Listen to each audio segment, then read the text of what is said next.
Kemudian hikmah yang ketiga yang bisa kita ambil dari ramainya isu nasab ini adalah bahwa masih banyak dari kalangan para sadaba alawi, terutama yang masih muda, yang kurang belajar, yang mungkin jadwal ceramahnya lebih banyak daripada jadwal belajarnya, yang terlena dengan pujian masyarakat sehingga melupakan belajar, yang terlena dengan penghormatan masyarakat sehingga kurang untuk menghargai orang lain, yang kurang mempelajari banyak ilmu sehingga pengen disanjung terus tanpa belajar ilmu agama, terutama yang muda-muda dari kalangan para sadaba alawi.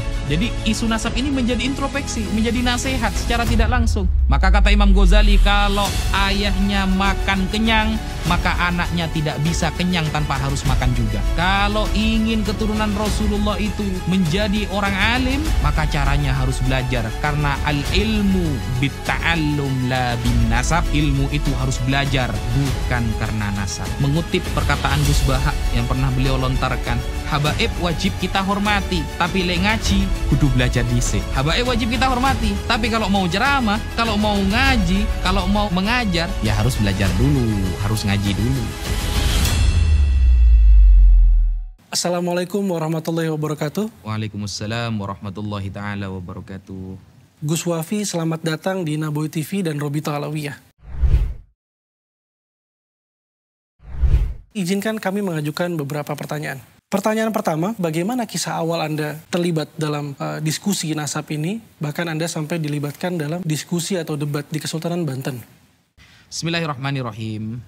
Pada suatu malam ketika saya pribadi sedang enak-enak berdiskusi dengan teman-teman Kristen, sebagian orang Yahudi, karena aktivitas saya pribadi diskusi dengan lintas agama, dengan Kristen, Yahudi, ateis, dan lain sebagainya. Sama sekali tidak tersentuh untuk membahas ilmu nasab. Pada suatu malam ada sebagian teman Al-Fakir yang datang ke rumah kemudian niat bersilaturahim. Setelah kita berbincang-bincang panjang, dia mengeluarkan statement.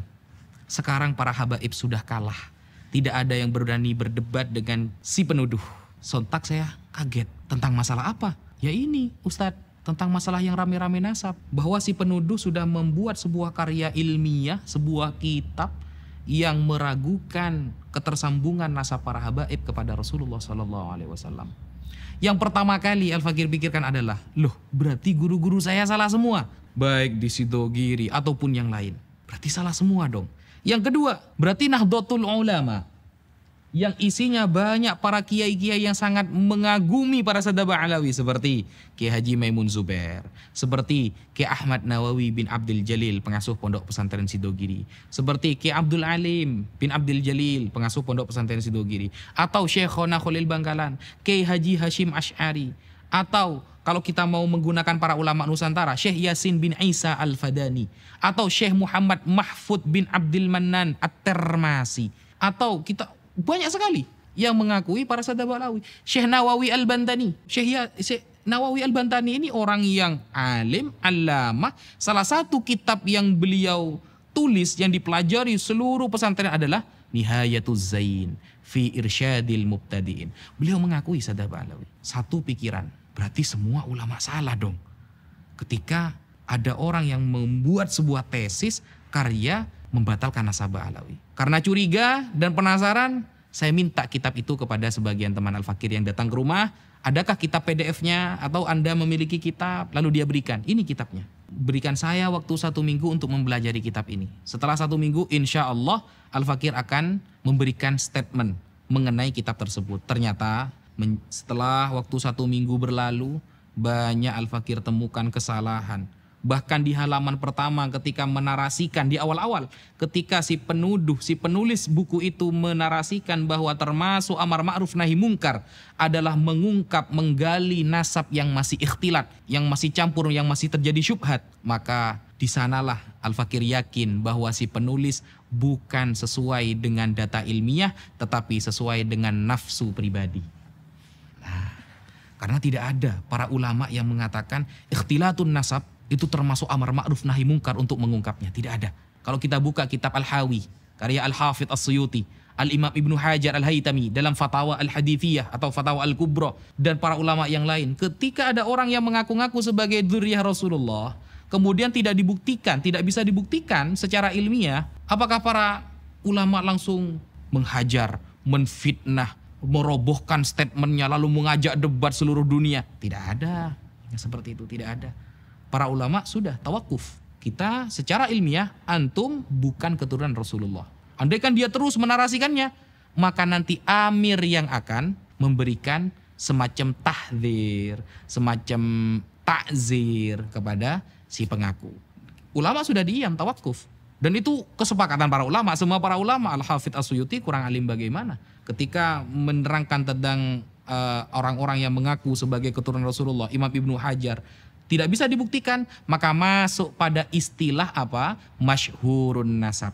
Kalau ada orang seumpama masyhur di kalangan umum sebagai nasab Rasulullah, nasabnya sambung kepada Rasulullah, tapi tidak diketahui secara syariat, secara mathabata syar'an, maka berarti nasabnya adalah masyhurun nasab wa majhul fi ilmin nasab. Nasabnya memang masyhur tapi belum diketahui. Tidak ada ulama yang mengatakan nasabnya masyhur, tapi ini harus diteliti, harus dihujat, tidak ada. Tidak ada keterangan ulama seperti itu. Jadi istilah amar ma'ruf nahi mungkar dalam fikhtilatin nasab adalah kebohongan yang nyata dari si penulis. Sekian. Lalu Gus, apa sebetulnya pertanyaan pihak penuduh yang menjadi dasar dari tuduhan ini? Bismillahirrahmanirrahim. Pertanyaan pihak penuduh itu ada 12 pertanyaan yang mengerucut hanya kepada 2 poin. Yang pertama, tidak tertulis di abad ke-4, 5, 6, 7, 8, 9 bahwa Ubaidillah sebagai anak dari Ahmad al-Abah. Pertanyaan pertama. Yang kedua, tidak ada narasi bahwa Ahmad itu memiliki gelar al-muhajir yang hijrah bersama anaknya Abdullah atau Ubaidillah ke Hadramaut. Dari 12 pertanyaan mengerucut kepada 2 pertanyaan. Kalau kita ingin menjawab sebuah pertanyaan, maka kita harus tahu dulu apa yang dimaksud dengan pertanyaan tersebut dan tujuannya apa. Kalau tujuannya ingin mengetahui ilmu nasab, maka kita sampaikan tidak ada satupun ulama nasab di dunia dari dulu hingga sekarang, bahkan zamannya Al-Imam Al-Ubaidili dalam Tahdzibul Ansab, sampai pada sekarang Sayyid Murtadha Az-Zabidi atau Al-Imam Ibnu Hajar Al-Haytami dalam Thabatnya yang mengharuskan ada kitab sezaman. Tidak akan kita temukan. Andaikan kitab itu ada, itu hanya menjadi syawahid, mutabik kalau dalam ilmu hadis, pendukung. Tetapi kita harus mengetahui di dalam ilmu nasab ada 4 cara kaifiyatu itsbatin nasab. Ada 4 cara untuk menetapkan nasab. Apakah tertulis kitab sezaman? Tidak ada. Bahkan yang metodenya diambil oleh si penuduh dalam kitab Al-Muqibun Sayyid Mahdi Ar-Rajai, atau di dalam kitab Umdatut Talib Ibnu Inabah, atau At-Taqtaqi dalam kitab Al-Asili, atau Al-Muntakilah At-Talibiyah, atau Tahdzibul Ansab lil Ubaidili, atau Sirru Silsilatil Alawiyah li Abi Nasr Al-Bukhari. Ada? Mana kitab sezaman? Tidak ada. Makanya di dalam kitab Sirru Silsilatil Alawiyah yang beliau Abu Nasr Al-Bukhari wafat di akhir abad ke-4, ketika ada seorang yang mengaku-ngaku sebagai zuriyah Rasulullah, ditanyakan, "A anta min Husaini am min Hasani am min Abbasi am min Muhammadi?" Oke, kamu mengaku zuriyah Rasulullah. Kamu dari jalur mana? Husain, Hasan, Muhammadi, Muhammad Al-Hanafiyah. Karena Sayyidina Ali pernah menikah dengan selain Sayyidah Fatimah, punya anak namanya Muhammad bin Al-Hanafiyah. Atau Abbasi, dari Abbas. Kemudian seorang ini mengaku, "Ana min Husaini." Saya dari Husain. Akan ada pertanyaan lagi. Fa Husain falahu aulad. Husain memiliki beberapa anak. Kamu dari jalur mana? Ana Ali Zainal Abidin. Terus ditanyakan seperti itu. Sampai pada ayahnya nanti. Ketika dia bisa mengkonfirmasi dengan jelas, maka nasabnya tersambung kepada Rasulullah. Adakah ulama dulu kalau bertanya, kitab sezamannya mana? Adakah kitab sezaman? Kalau tidak ada, batal nasabnya? Tidak ada. Sampai Dajjal keluar 2 kali gak ada. Gitu. Sehingga pertanyaan seperti itu merupakan ijtihad murni dari si penuduh. Andaikan ada, itu menjadi syawahid, pendukung. Tapi kaifiyatu itsbatin nasab, cara penetapan nasab yang disampaikan oleh para ulama ada 4. 1. Ayyura khattun nasabah mautsukun bihi yu'rafu khattuhu wa yatahaqqaquhu. Ada tulisan ahli nasab yang mengkonfirmasi bahwa dia nasabnya sambung kepada Rasulullah. Selesai. Dan 4 ini Kata para ulama adalah turuk, jamak dari torik, bukan syarat. Kalau syarat, satu hilang, hilang semua. Tapi kalau turuk, torik, satu kena, maka kena semua. Nah, satu, tulisan ahli nasab. Dua, ada bayinah syar'iyah. Dua orang saksi yang faham nasab, menetapkan nasabnya dia. Selesai. Tiga, pengakuan seorang ayah. Empat, syuhrah wal istifadah. Manapun yang kena, kena satu. Selesai sebenarnya saudara. Satu, ada tulisan ahli nasab. Sayyid Murtada Az-Zabidi ahli nasab. Imam Ibnu Hajar Al-Haytami disebutkan dalam Tabaqatun Nasabin. Ibnu Zaid mengatakan Ibnu Hajar ahli nasab. Karena nasab ini kan ada yang menyangsikan bahwa Ibnu Hajar itu bukan ahli nasab. Buktinya tidak punya kitab nasab. Apakah ahli nasab harus punya kitab nasab? Kalau ahli nasab harus punya kitab nasab, maka banyak ahli nasab yang dibatalkan juga. Bukan nasabnya orang lain juga nanti yang dibatalkan. Bahkan ahli nasabnya juga dibatalkan. Karena tidak ada syarat ahli nasab itu harus punya kitab nasab. Imam Ibnu Hajar itu orang al-faqih, sedangkan nasab nubdatun min ilmil fiqh. Imam Ibnu Hajar ahli fikih, sedangkan nasab cuma satu cuil dari ilmu fikih. Jadi wajar ketika beliau dikatakan beliau adalah ahli nasab. Nah, sehingga banyak para ulama nasab ini, nasabah ini yang mengakui kepada Sadah Ba'alawi. Bahkan Syekh Yusuf An-Nabhani mengatakan wa qad ajma'atil ummah. Sudah sepakat umat bahwa Sadah Ba'alawi adalah keturunan Rasulullah SAW. Makanya saya selalu menarasikan, sebutkan satu saja ulama ahlu sunnah wal jamaah yang terkemuka, yang kitabnya dikaji oleh orang seluruh dunia, yang membatalkan nasab Ba'alawi. Saya tunggu sampai Dajjal keluar 2 kali. Tidak akan ada. Karena kalau saya bilang saya tunggu sampai ulang tahun, saya sudah ulang tahun kemarin, 29 Juni. Sudah selesai. Mungkin ya itu. Kemudian salah satu yang perlu kita ketahui tentang kebohongan dan statement pribadi, ijtihad pribadi dari si penuduh adalah dia mengatakan di dalam karyanya, wajib dan harus kita mengetahui tentang pindahnya Ahmad Al-Muhajir ke Hadramaut. Karena kalau ini tidak kita ketahui, maka rusak nasabnya. Ini sebenarnya agak nyambung. Kenapa saya katakan tidak nyambung? Karena kalau kita baca di dalam Tahdzibul Ansab, Umdatut Thalib, kemudian Al-Umri dalam kitabnya Al-Majdi dan lain sebagainya, para ulama ada yang mengatakan, ulama nasab ya tentunya ya, wajib mengetahui perpindahan orang ini dari suatu kota ke kota. Ada. Kalau memang mau membahas perpindahan orang-orang yang pindah dari satu tempat ke tempat yang lain, ya baca kitab Al-Muntaqilah, Thalibiyah. Kalau memang kitab-kitab yang lain kayak Tahdzibul Ansab, Al-Majdi, kemudian Umdatut Thalib, Sirru Silsilatil Alawiyah, ya ada pembahasan pindahnya satu orang dari satu tempat ke tempat yang lain. Dan itu bukan perkara yang penting banget. Karena para ulama itu yang penting adalah dia itu ingkirot atau tidak. Nasabnya ini masih sambung atau tidak. Kemudian masih punya anak atau tidak. Sehingga kalau kita mau membandingkan antara satu kitab dengan kitab yang lain, sama-sama kitab nasab, pasti para ulama yang mengarang kitab ini memiliki metode yang berbeda-beda.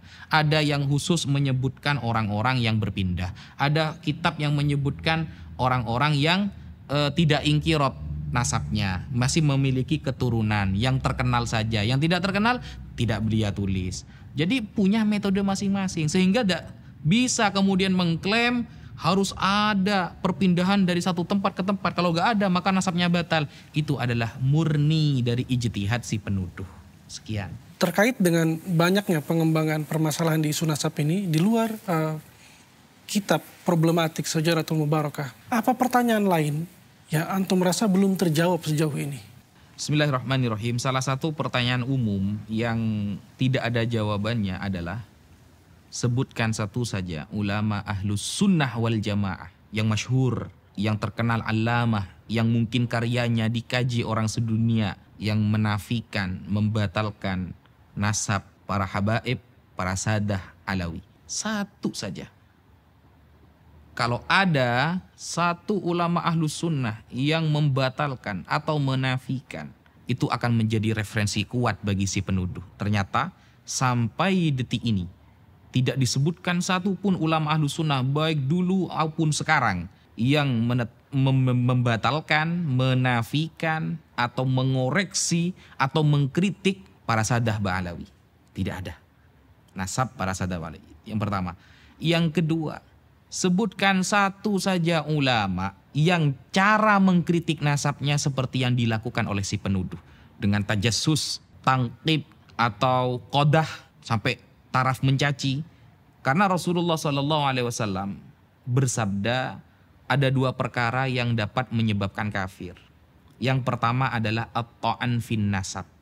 Ketika si penuduh mengatakan dalam karyanya bahwa ikhtilatun nasab, tercampurnya nasab ini membuka atau menggali nasab yang masih syubhat termasuk amar ma'ruf nahi mungkar, maka sejatinya dia bukan sedang melakukan nahi mungkar ataupun amar ma'ruf, tapi dia sedang menuju kekafiran. Kenapa? Al-Imam Al-Munawi dalam Faidul Qadir mengatakan termasuk at-ta'an fin nasab adalah binahwil qadah fi nasabiman qad thabata syar'an. Jadi termasuk ta'an fin nasab adalah orang yang mencaci, mengkritik, tajassus. Bisa dilihat juga di dalam kitab Raudhatul Talibin Al-Imam Al-Nawawi bahwa tajassus, tangkib dan lain sebagainya, menggali-gali, mencari kesalahan dan mengkritik habis-habisan, itu Imam Munawi menyebutkan itu juga termasuk menyebabkan kekafiran si penuduh. Karena tidak ada satupun ulama Ahlus Sunnah yang cara mengeritik dan menggali nasab seperti yang dilakukan si penuduh. Tidak akan pernah ketemu. Gus Wafi, memang terdapat beberapa, bahkan banyak ulama terdahulu yang juga ahli nasab yang mengakui dan mengisbat nasab Ba'alawi. Tapi bukankah mereka juga mungkin salah, Gus? Bukankah mereka mungkin mencatat tanpa referensi? Bismillahirrahmanirrahim. Bagaimana ketika ada pertanyaan, mungkin saja ulama dulu salah, tidak mencatat. Sekarang jika kita membaca kitab-kitab nasab seperti Al-Ubaidili dalam Tahdzibul Ansab, di muqaddimah saja sudah diakui oleh pentakiknya bahwa kitab ini la yastaqsi asma'al aulad kafatan. Tidak bisa memang kita menyebutkan semua nama anak. Tidak ada kitab nasab satu yang syamil, yang kafah, yang kamil. Semua saling yufassiru wa yukammilu ba'duha ba'da. Saling melengkapi satu dengan yang lain. Sehingga ada istilah yang terupdate, yang terbaik. Al-Quran saja antara nasikh dan mansukh pasti dipilih yang an-nasikh. Atau fikih saja kita tidak akan berpendapat qala Syafi'i, tapi sering kita katakan qala Ibnu Hajar Al-Haytami, qala An-Nawawi fil Majmu', qala Rafi'i dan lain sebagainya. Kenapa? Bukan kita tidak percaya kepada Imam Syafi'i, tapi ulama sekarang justru lebih paham apa yang dikatakan oleh Imam Syafi'i. Contoh, Imam Nawawi pernah mengatakan, dan ini sangat masyhur, bahwa bacaan Quran kepada mayit itu tidak sampai. Thawabu qiraatil Quran la yasilu thawabuhu ilal mayyit. Jadi bacaan Al-Quran itu tidak akan sampai pahalanya kepada mayit.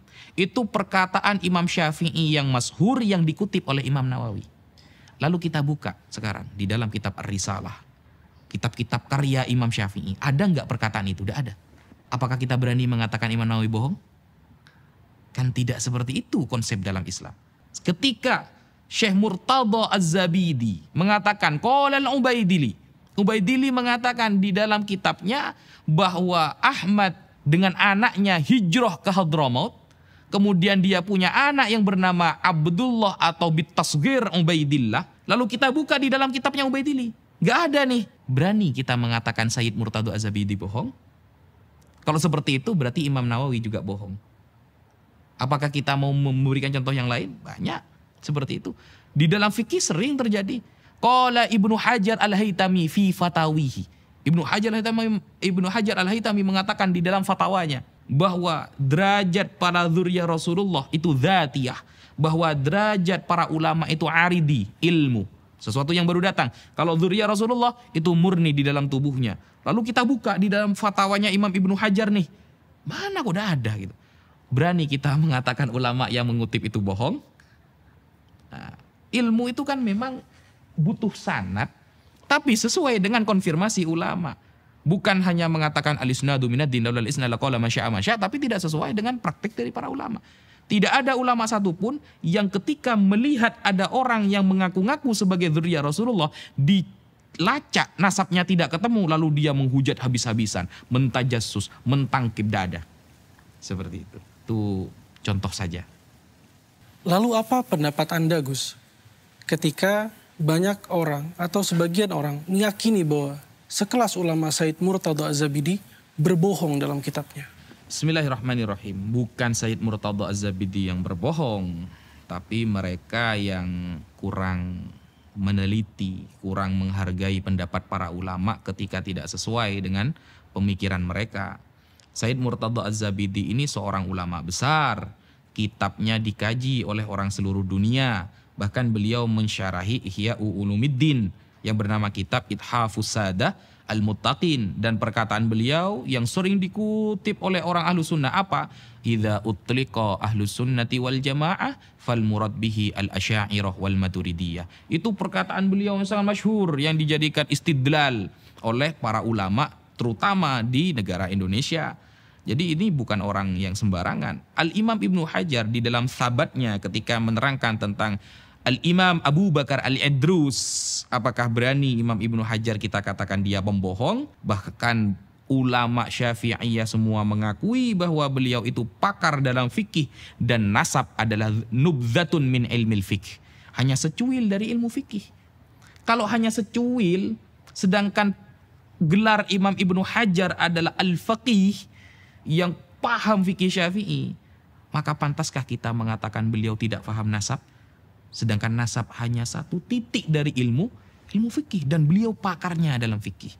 Sehingga beliau dengan tegas dalam kitabnya As-Sabat mengatakan Al-Imam Abu Bakar As-Sayyid, kalau boleh saya tambahkan Al-Habib Al-Idrus.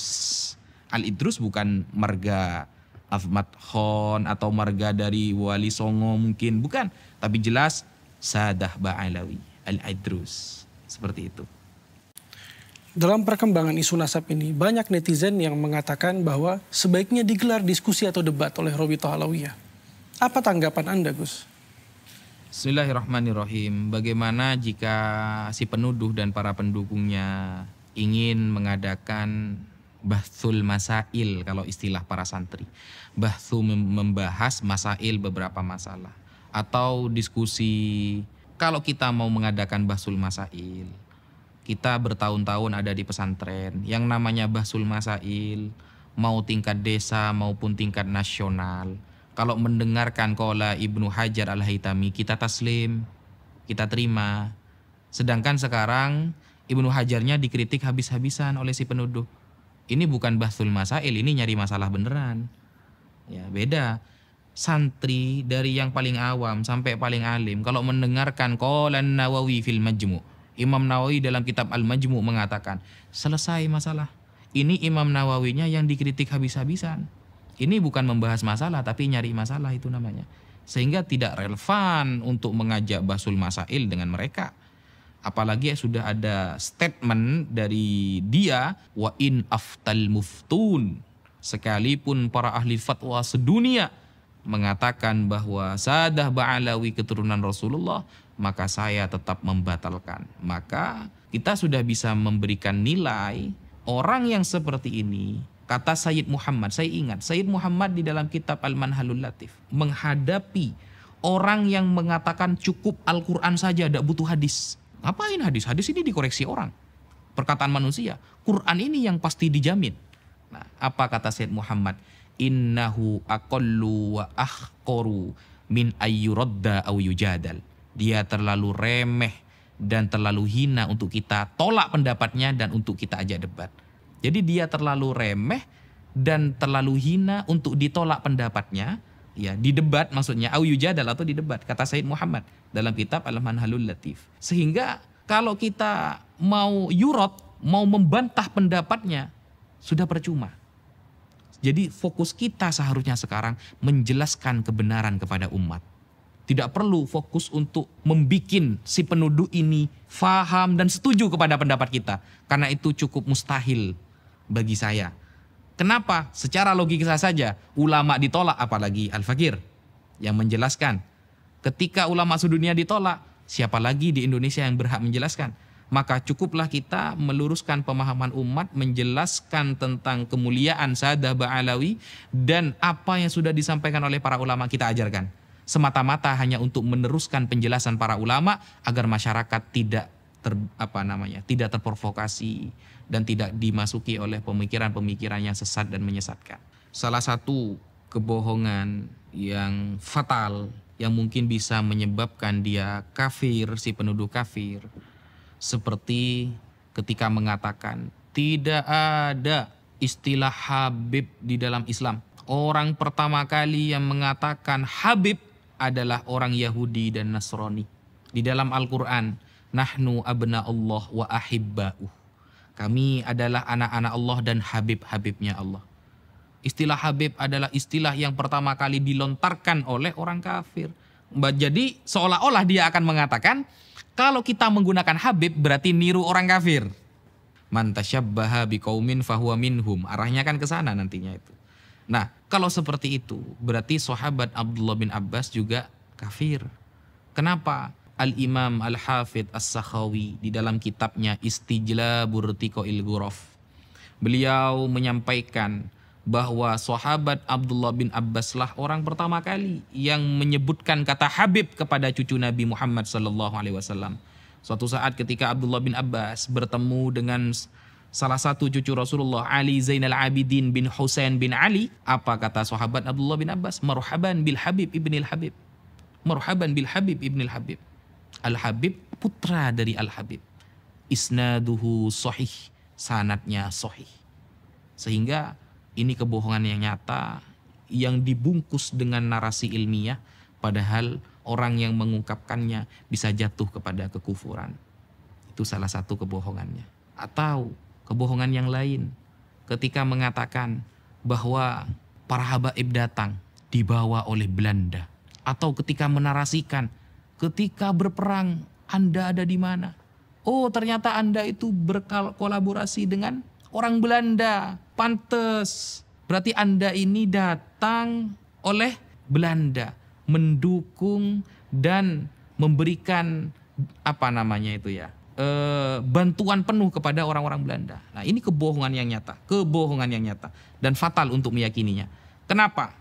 Pada tahun 1825 sampai 1830 Masehi, ketika perang besar melawan Belanda di tanah Jawa yang dipimpin oleh Pangeran Diponegoro, saat itu siapa habaib yang ada di barisan terdepan mewakili beliau, menjadi panglima beliau, yaitu Al-Habib As-Sayyid Hasan Munadi bin Alwi Ba'abud. Beliau tercatat, termaktub, dan terkonsumsi oleh masyarakat sejarah tersebut.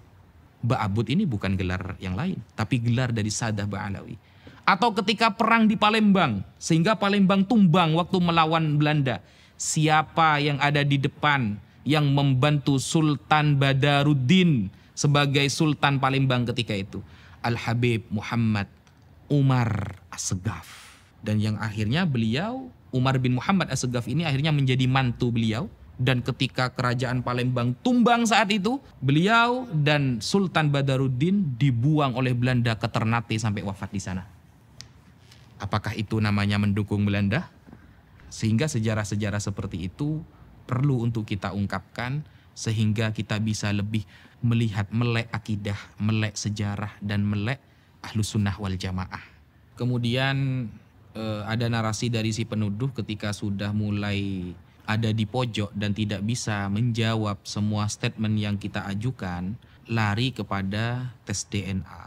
Tes DNA ini kalau kita bahasa Arabkan namanya Al-Basmah Al-Wirathiyah. Itu tes DNA yang dapat diambil manfaatnya dalam beberapa hal saja. Contoh seperti masalah lakit, anak yang hilang hasil nemu ya. Mungkin nanti gennya dilihat dari mana. Tapi kalau untuk itsbatun nasab, sebutkan satu saja ulama Ahlus Sunnah wal Jamaah yang ada di dunia ini yang mengatakan tes DNA bisa untuk itsbatun nasab. Kalau kita dikatakan, oh kamu tidak mau sama teknologi. Teknologi, kita lihat dulu teknologi ini. Kalau ini masuk kepada kajian fikih, maka tidak boleh menggunakan teknologi apapun sesuai perspektif pribadi. Tapi harus konfirmasi dari para ulama fikih. harus validasi dari para ulama fikih. Jangankan tes DNA, yang kita pegang setiap hari, HP. HP ini dibahas oleh para ulama fikih. Ketika arahnya kepada kebaikan menjadi pahala, maka ketika arahnya kepada mudarat maka menjadi dosa. Jadi apapun yang konsepnya menyentuh kepada ilmu fikih, apapun yang perkara itu menyentuh kepada ilmu fikih, kita punya rujukan, namanya ulama fikih. Ulama fikih yang sekarang, yang kontemporer seperti Syekh Wahbah Az-Zuhaili dan lain sebagainya, itu kita bisa jadikan rujukan. Ternyata juga pernah dibahas pada tahun 2010 di Mekah, Kongres Fikih Islam yang datang gak sedikit, ulama banyak. Dan saat itu dunia sudah penuh dengan teknologi, sudah banyak era globalisasi. Ketika itu sudah ada handphone, sudah ada laptop dan lain sebagainya. Nah, apakah mereka setuju? Oh, ternyata tidak. Ketika nasabnya sudah ditetapkan oleh nasabah secara syar'i, maka haram menggunakan tes DNA. Al-basmah al-yathira itu haram. Bahkan masuk kepada tuduhan yang dapat mencederai pilar-pilar Islam. Salah satu tujuan Islam adalah hifdzul irdi, menjaga nama baik seseorang. Kalau ada orang menggunakan tes DNA padahal sudah ditetapkan secara ilmu fikih bahwa nasabnya sambung kepada Nabi, berarti dia sudah melanggar hifdzul irdi, menjaga nama baik seseorang. Berarti kan dia sedang mencela. Nah, kalau sedang mencela, Imam Nawawi mengatakan dalam Faidul Qadir, binahwil qadah fi nasabiman thabata syar'an, berarti termasuk ta'an fin nasab. Ketika sudah ditetapkan oleh fikih, nasabnya sambung kepada Nabi, ternyata tetap dicari kesalahannya, digali, termasuk ta'an fin nasab, mencela nasab orang. Kalau sudah termasuk mencela nasab orang, maka yusabbibu kufron, dapat menyebabkan dia menjadi kafir. Ini keterangan para ulama. Saya tidak murni berpendapat sesuai pribadi, tapi yang Al-Fakir sampaikan semua dari para ulama. Sekian, terima kasih. Baik Gus Wafi, tapi bukankah banyak pendapat yang mengatakan di internet bahwa sudah banyak yang diakui sebagai keturunan Nabi Muhammad SAW berdasarkan hasil tes DNA? Oke, bismillahirrahmanirrahim. Banyak di internet yang nasabnya diakui dengan menggunakan wasilah basmah wirathiyah, tes DNA. Tes DNA itu satu yang disebutkan biasanya yang sering digaungkan J1. J1 berarti daerah Mekah, Arab, suku Arab seumpama. Nah, ini suku Arab yang mana? Abu Jahal, Abu Lahab juga Arab. Jangan-jangan itu Abu Lahab, Abu Jahal. Kalau Mesir mana? Fir'aun nanti. Kan susah juga kita. Tidak mungkin tes DNA itu langsung menyebutkan keluar Nabi Muhammad SAW. Tidak ada. Hanya halogram. Itu pun bisa diedit-edit. Yang dari J1 menjadi Z7 juga bisa. Sehingga ilmu fikih itu lebih mementingkan sebuah konsep atau dalil yang nanti dalil ini menuju kepada dzon. Selagi dalil ini tidak menuju kepada dzon, masih waham, prasangka kecil yang tidak kuat, atau syak 50-50, maka fikih tidak akan pernah mengambil sebuah ilmu tersebut. Meskipun teknologinya canggih, tapi tidak bisa yartaki ila dzon, ya, menguatkan kita kepada dzon ini adalah keyakinan 80-90%. Jadi syarat alat elektronik atau teknologi itu masuk dan disahkan oleh para ulama fikih bisa menyampaikan kepada dzon. 80-90% keyakinan bahwa itu benar. Sedangkan tes DNA, jangankan 80%, 50-50 saja masih diperselisihkan. Termasuk juga kebohongan yang diutarakan oleh si penuduh adalah bahwa yang pertama kali menggelari Abdullah sebagai anak dari Ahmad adalah Ubaidillah yang sekarang diklaim sebagai kakek-kakek dari Sadah Ba'alawi. Itu terlontar oleh ucapan Al-Habib Ali As-Sakran. Jadi si penuduh mengatakan Habib Ali As-Sakran yang pertama kali menafsiri Abdullah adalah Ubaidillah. Nah, ini sudah merupakan kebohongan yang sangat nyata. Mengapa? Karena sebelum Habib Ali As-Sakran menyampaikan demikian, itu juga sudah ada yang mengatakan bahwa Abdullah ini merupakan Ubaidillah dan itulah kakek-kakek para Sadah Ba'alawi yang sekarang. Contohnya seperti di dalam kitab Jauharus Syafaf. Nah, hari demi hari dengan barokah doa para ulama dan para habaib, banyak kita temukan manuskrip dan kitab-kitab yang bisa dibuat untuk validasi kevalitan nasab para habaib tersambung kepada Rasulullah SAW. Salah satu kebohongan juga adalah ketika si penuduh dan para pendukungnya menyampaikan terputusnya nasab Sadah Ba'alawi dan menggunakan referensi dari Dr. Al-Khalidar. Dr. Al-Khalidar ini adalah sebuah doktor yang kerjanya arsitek, ya, bukan nasabah.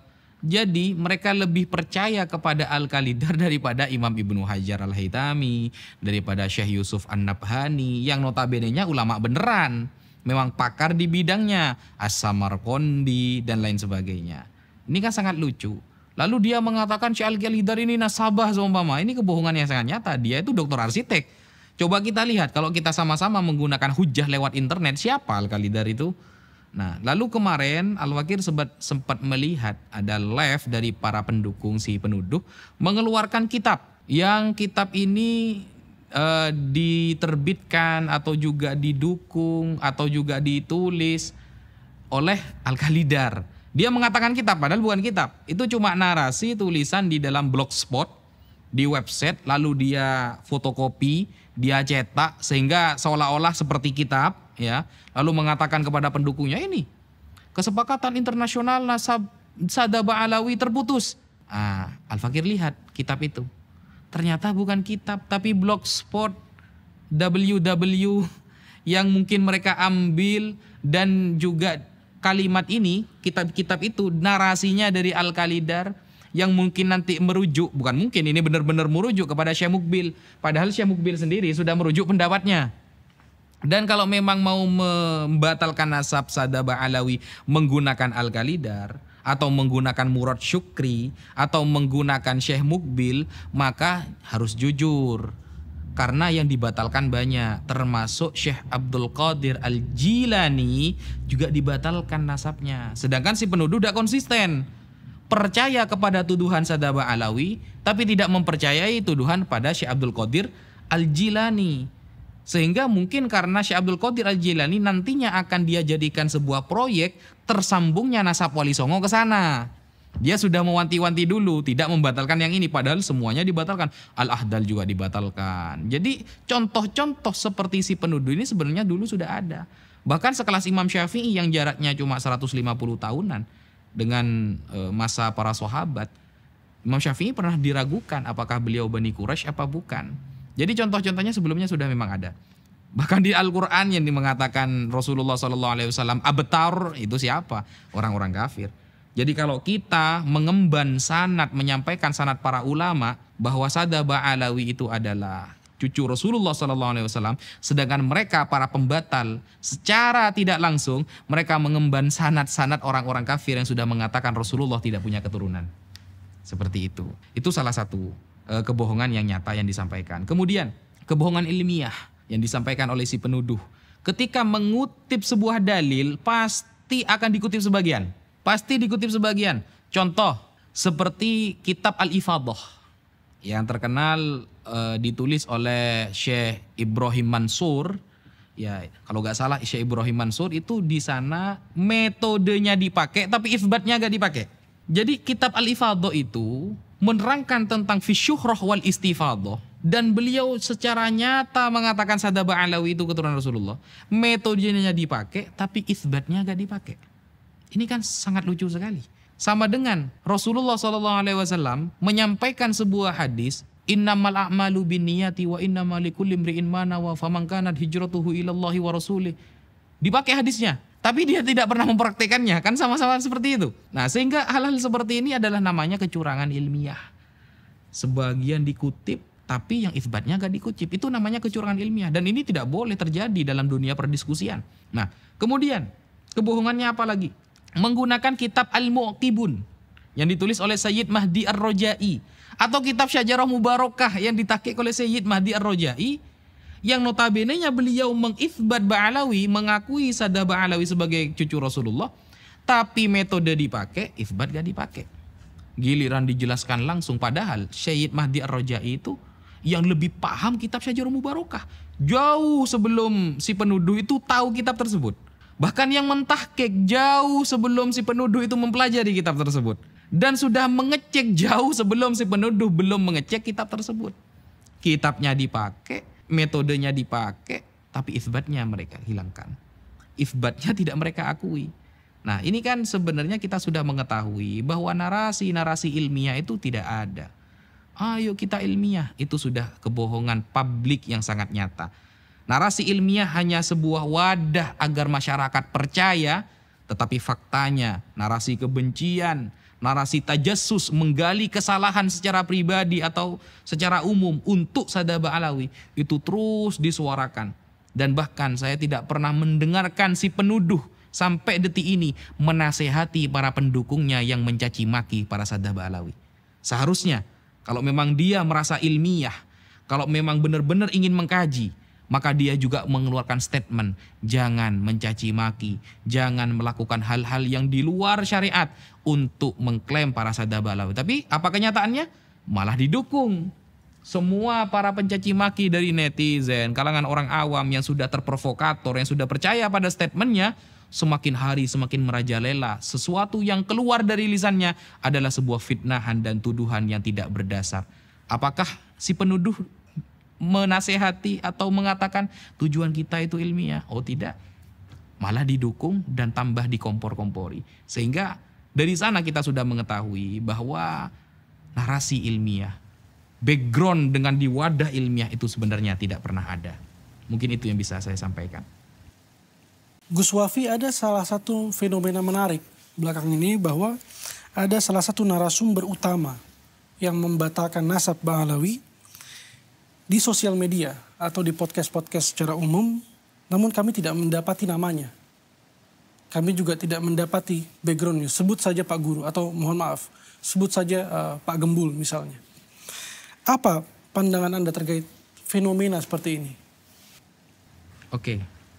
Pak Gembul ini salah satu orang yang pernah Al-Fakir bantah statementnya sekitar 1 atau 2 tahun yang lalu.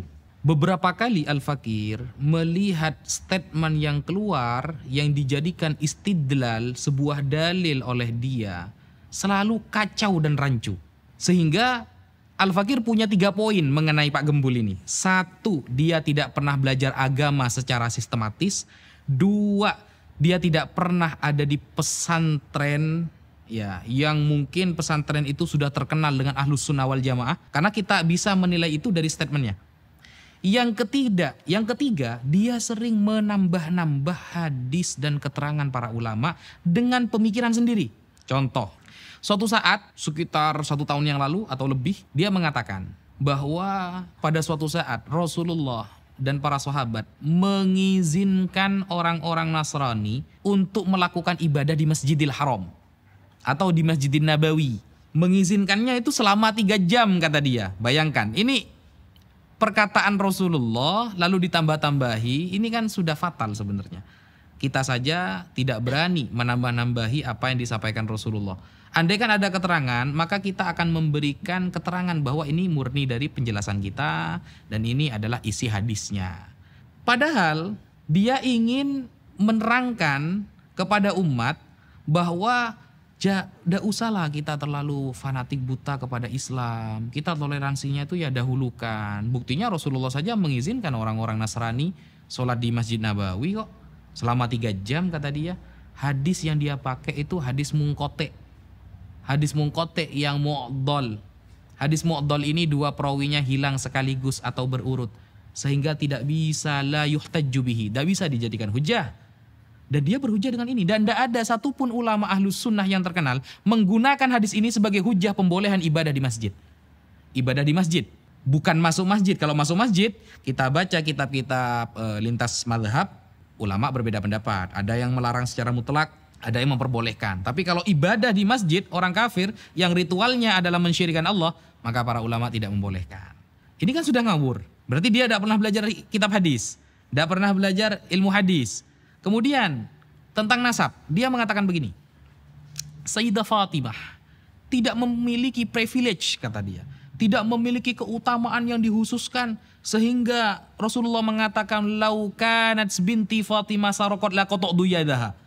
Andaikan Fatimah yang mencuri, aku akan memotong sendiri tangannya. Ini menunjukkan bahwa Fatimah saja tidak punya kemuliaan. Biasa-biasa saja, sesuai standar saja. Apalagi yang nasabnya jauh di bawah Fatimah seperti kalangan para habaib. Nah itu dia menyampaikan seperti itu. Dia lupa, kayaknya dia tidak pernah khatam membaca Al-Quran. Padahal ahlul kisah itu jelas tertulis di dalam Al-Quran. Allah Subhanahu wa taala berfirman, "Innama yuridullahu liyudhhiba 'ankumur rijsa ahlal baiti wa yutahhirakum tathira." Kita buka di dalam kitab tafsir Ibnu Katsir Ad-Dimashqi, tafsir Al-Qurtubi, tafsir Ad-Durrul Mansur fit Tafsir bil Ma'thur Al-Imam As-Suyuti atau tafsir yang lain. Maka di sana maksudnya adalah Ali, Husain, Hasan dan Fatimah. Menunjukkan berarti beliau memiliki kekhususan. Dan dia tidak pernah belajar fikih juga sehingga dia tidak tahu bahwa antara keutamaan dengan larangan itu beda bab. Kalau melanggar syariat, siapapun akan dihukum secara sama. Siapapun. Bahkan Sayyidina Umar bin Al-Khattab punya anak namanya Abdurrahman Al-Ausad. Abdurrahman Al-Ausad suatu saat berzina. Siapa yang menghukumnya? Langsung ayahnya sendiri. Yaitu Sayyidina Umar bin Al-Khattab. Dihadapkan di depan masyarakat, dicambuk 100 kali. Abdurrahman Al-Ausad bin Umar bin Al-Khattab. Jadi Sayyidina Umar ketika dia dijilid atau dipecut selama 100 kali. Sampai pertengahan istri Sayyidina Umar mengatakan, "Wahai Umar, itu anakmu, undurlah hukumannya besok lagi. Sekarang mungkin 50, besoknya 50." Gitu. Apa kata Sayyidina Umar? "Saya tidak akan mengundur hukumannya sebagaimana dia tidak mengundur maksiatnya." Kata Sayyidina Umar bin Al-Khattab. Tegas memang dalam hal syariat, tapi dalam hal keutamaan itu beda bab. Dalam hal keutamaan ini adalah beda bab. Keutamaan seseorang itu sudah disampaikan oleh Rasulullah. Jangankan Sayyidah Fatimah, orang yang ikut perang Badar saja Rasulullah menjamin masuk surga. La yadkhulan nar ahadun man syahida badran wal Hudaybiyah. Tidak akan menyentuh neraka orang yang pernah ikut perang Badar dan perang Hudaybiyah. Atau keutamaan orang-orang para sahabat yang bai'atur ridwan tahta syajarah, di bawah pohon, disebutkan dalam Al-Quran. Bahkan Al-Quran sendiri mengatakan kuntum khairu ummatin ukhrijat linnas ta'muruna bil ma'ruf wa tanhauna 'anil munkar. Siapa kuntum di sana? Khitabnya pertama kali kepada para sahabat. Atau ketika mengatakan la takhaf wa la tahzan innallaha ma'ana. Siapa khitabnya di sana? Sayyidina Abu Bakrin Siddiq radhiyallahu an. Atau ketika masalah hijab, siapa khitabnya yang disetujui oleh Allah mengenai menutupi aurat dan menutupi wajah istri Rasulullah? Sayyidina Umar bin Khattab. Atau yang usul kepada Rasulullah di dalam Al-Quran disetujui oleh Allah sehingga menjadi maqam Ibrahim musalla. Siapa? Sayyidina Umar bin Al-Khattab. Sampai Rasulullah mengatakan innallaha ja'alal haqqa ala lisani Umar wa qalbih. Allah menjadikan kebenaran melalui lisan Umar dan hatinya. Itu keutamaan. Apalagi Sayyidah Fatimah yang putrinya sendiri. Sayyidina Umar yang dulu awalnya mau membunuh Rasulullah. Rasulullah mendoakan Allahumma a'izzal Islam bi ahabbir rajulaini hadaini, antara Abu Jahal dengan Umar bin Al-Khattab. Ternyata Umar mendapatkan keutamaan yang sangat luar biasa setelah masuk Islam. Apalagi anaknya Sayyidah Fatimah. Sehingga saya menilai Pak Gembul ini memang gak pernah belajar agama secara sistematis. Gak pernah belajar di pesantren. Sehingga yang dia tahu langsung dia sampaikan. Gampangannya saya mengatakan beliau adalah konten kreator. Kemudian lagi Pak Gembul mengatakan hanya di Indonesia habaib itu dicium tangannya, dicium kakinya.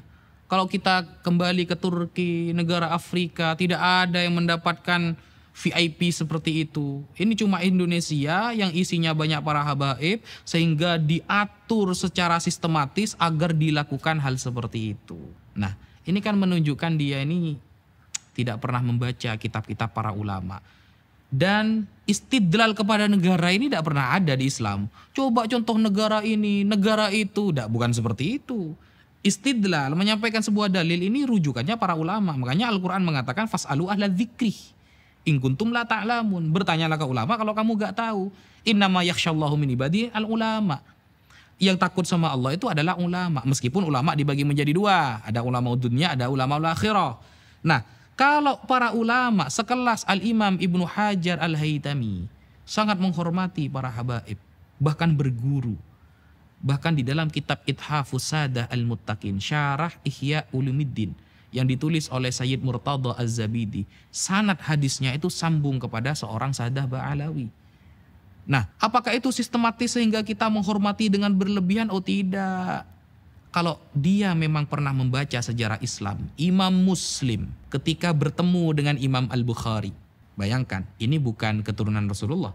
Imam Muslim ketika bertemu dengan Imam Al-Bukhari di Mekah, ketika itu tawaf. Pengarang kitab Sahih Muslim dan Sahih Bukhari. Sahih Bukhari kitab tersoheh setelah Al-Quran.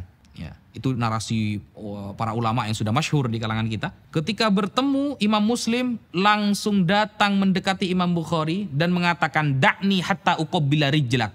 Biarkan saya mencium kakimu, ya ustadzal ustadzin. Wahai ustadznya para ustadz.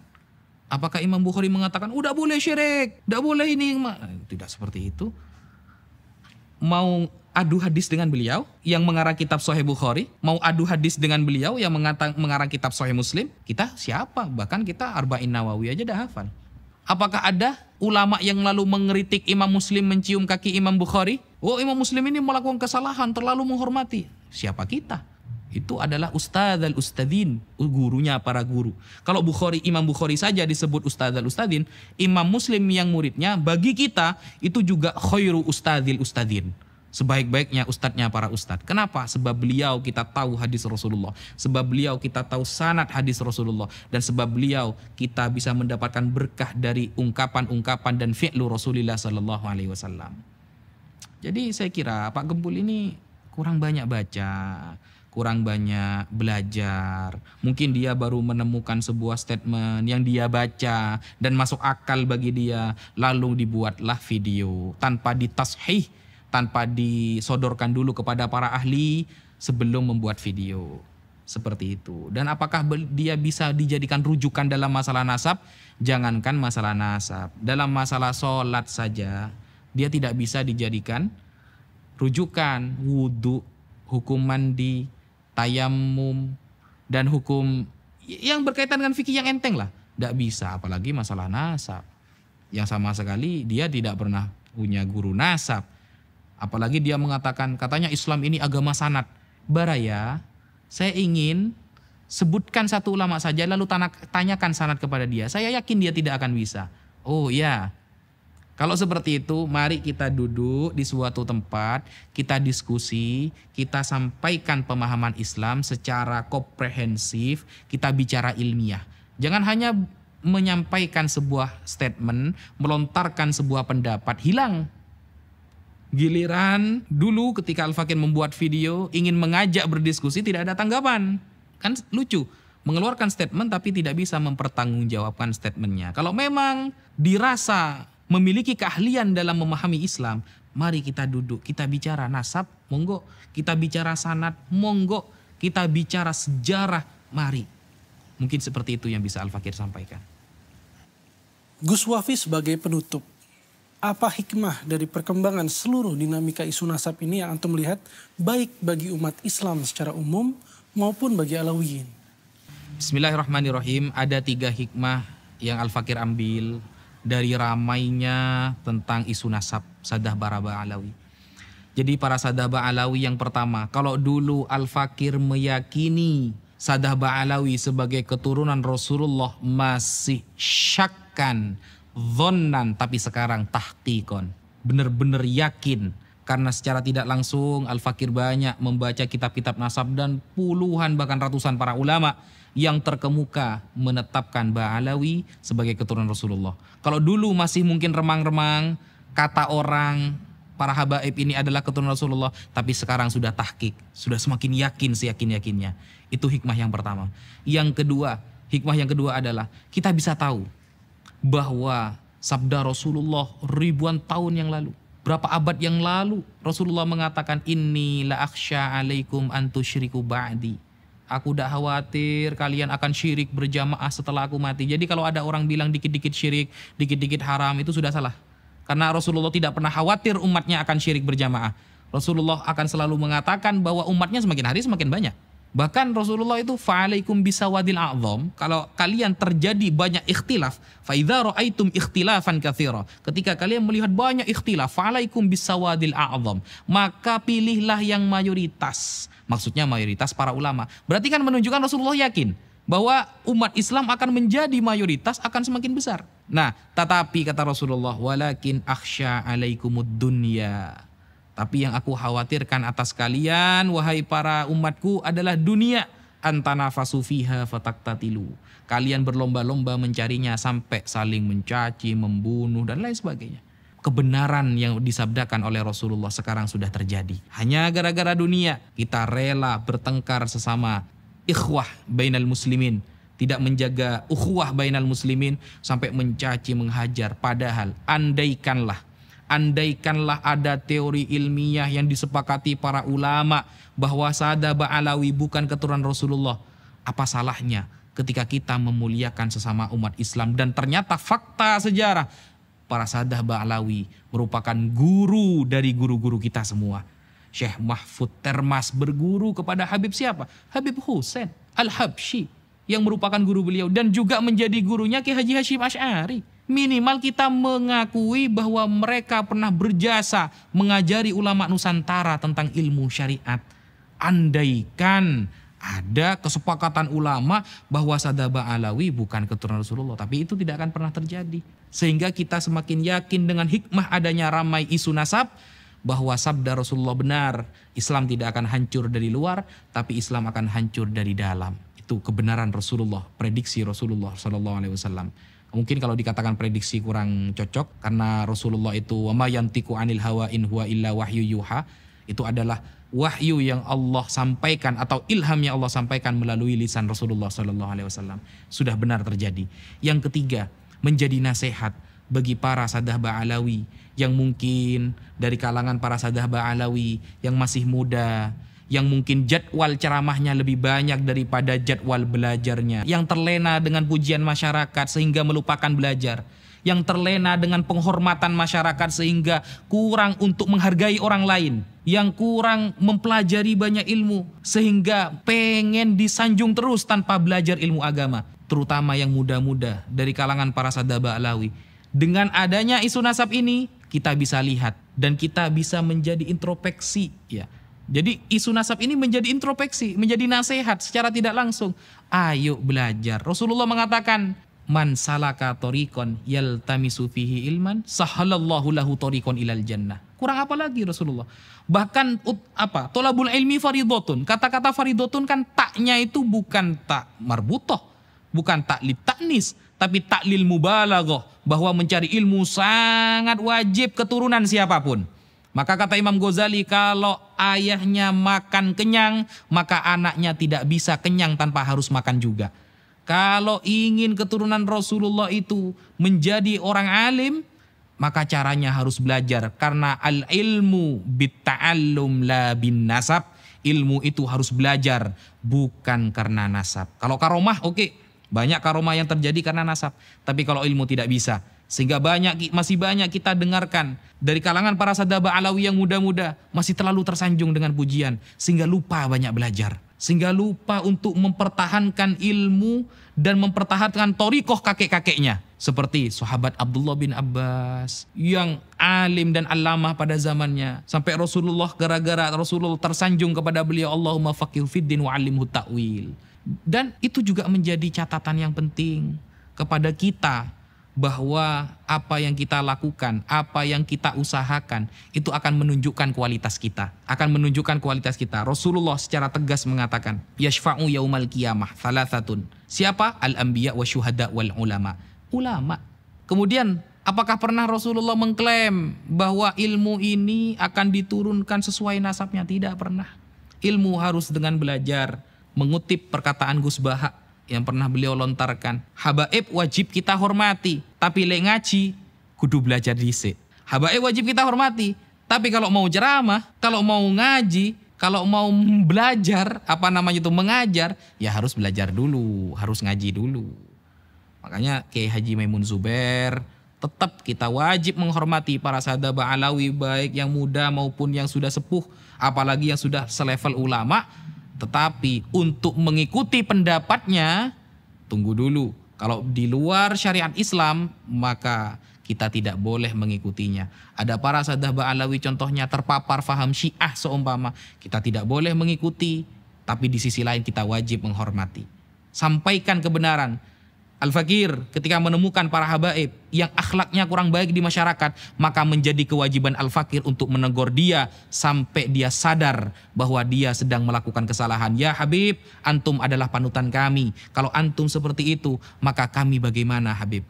Maka wajib bagi kita, karena kita memang cinta, ketika melihat istri kita bermaksiat, apakah kita membiarkan? Kita melihat istri kita bermaksiat, anak kita bermaksiat, lalu kita mengatakan, sudahlah itu anak saya, bagaimanapun itu anak saya. Itu tidak bisa, itu bukan cinta. Rasulullah bersabda, hubbuka li syai'i yu'mi wa yusim. Cintamu kepada sesuatu dapat membutakan dan membuat kamu tuli. Kalau kamu memang cinta, maka seharusnya kamu menegur, karena kamu pasti ingin orang yang dicintai dalam keadaan suci dan dalam keadaan tetap dihormati. Kalau kepada habaib yang muda, yang mungkin masih baru belajar, baru mondok di pondok pesantren, kita wajib menghormati. Tetapi kita tidak boleh mengikuti apa yang beliau sampaikan ketika keluar dari syariat. Dan bahkan kita wajib untuk menasehatinya ketika dia ada dalam jalan yang salah. Apalagi kepada para sadah Ba'alawi, kepada semua keturunan Rasulullah yang sudah selevel ustadz, sudah selevel para ulama, atau bahkan selevel ahli nasab, kemudian selevel ulama internasional yang juga menjadi gurunya para guru, maka jauh kita harus menghormatinya 2 kali lipat daripada para ulama yang bukan dari keturunan Rasulullah SAW. Dan tidak ada perbedaan dalam hal ini di kalangan para ulama. Ketika sudah dzatiyah, di dalam dirinya sudah mengandung darah Rasulullah, keturunan Rasulullah, dan ada ilmu di dalam dirinya yang merupakan aridi, sesuatu yang baru datang, ilmu ada, kemudian darah sudah ada, maka itu menjadi kesempurnaan yang sangat nyata. Kalau kata para ulama seperti Al-Imam Ibnu Hajar, faqat tahakkuk, maka sungguh tahqiq, dan inilah yang benar-benar harus kita jadikan panutan. Terakhir, yang disampaikan oleh Al-Fakir ingin memberitahukan pesan yang pernah disampaikan oleh sahabat Abdullah bin Mas'ud.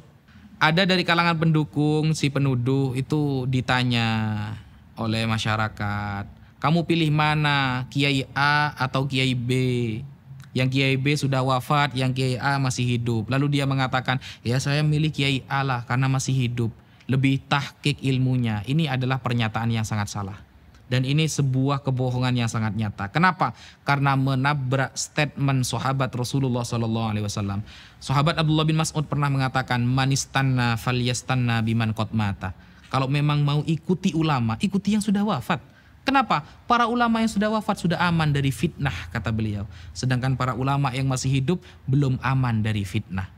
Sehingga remeh kalimatnya, tapi berat tanggung jawabnya. Sehingga para ulama seperti sahabat Abdullah bin Mas'ud dengan tegas mengatakan, ikutilah para ulama yang sudah wafat, bukan yang masih hidup, karena yang masih hidup belum aman dari fitnah. Sekian. Baik, terima kasih atas segala jawaban yang sudah disampaikan oleh Gus Wafi. Assalamualaikum warahmatullahi wabarakatuh. Waalaikumsalam warahmatullahi taala wabarakatuh.